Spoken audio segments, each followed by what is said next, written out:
Bismillahirrahmanirrahim. Assalamualaikum warahmatullahi wabarakatuh. Surah An-Nazi'at adalah salah satu surat yang terdapat di dalam Al-Quran dan menempati urutan surat ke-79 di dalam susunan mushaf.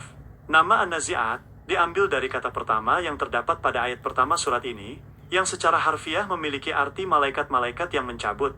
Ditinjau dari segi tempat turunnya, surah An-Nazi'at digolongkan sebagai surat Makkiyah, karena diturunkan di kota Mekah sebelum Nabi Muhammad SAW melakukan hijrah ke Madinah.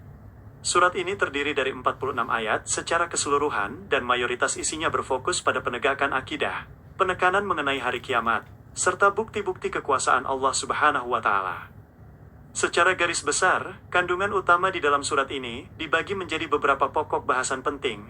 Dimulai dari sumpah Allah Subhanahu wa Ta'ala dengan perantaraan para malaikat yang bertugas menjalankan berbagai perintahnya. Para malaikat tersebut digambarkan menjalankan tugas dengan berbagai sifat dan kecepatan yang berbeda, baik dalam mencabut nyawa maupun dalam mengatur urusan alam semesta atas izin Allah Subhanahu wa Ta'ala.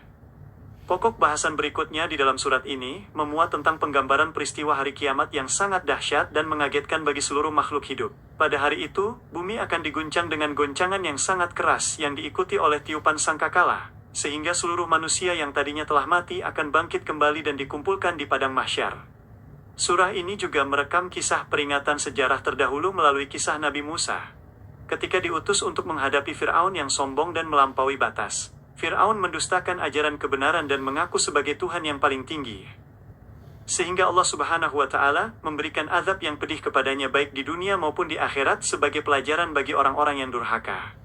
Selain kisah terdahulu, surat ini juga menyajikan perbandingan kondisi manusia di akhirat kelak berdasarkan amal perbuatan mereka selama hidup di dunia. Manusia yang melampaui batas dan lebih mengutamakan kehidupan dunia akan ditempatkan di dalam neraka. Sementara orang-orang yang takut akan kebesaran Allah Subhanahu wa Ta'ala dan mampu menahan hawa nafsunya akan mendapatkan balasan berupa surga. Pada bagian penutup ayat-ayatnya, surat ini menegaskan bahwa pengetahuan tentang kepastian datangnya hari kiamat adalah rahasia mutlak yang hanya diketahui oleh Allah Subhanahu wa Ta'ala saja.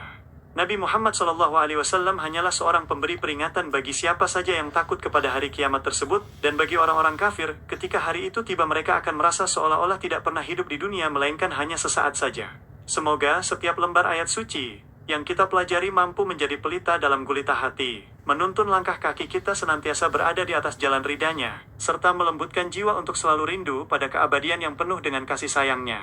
Terima kasih atas segala perhatiannya. Semoga Allah Subhanahu wa Ta'ala selalu melindungi kita dalam kebaikan dan mendapat keberkahan dari Al-Quran. Dan mohon maaf jika ada hal-hal yang kurang tepat dalam penyampaian. Wabillahi taufiq wal hidayah. Wassalamualaikum warahmatullahi wabarakatuh.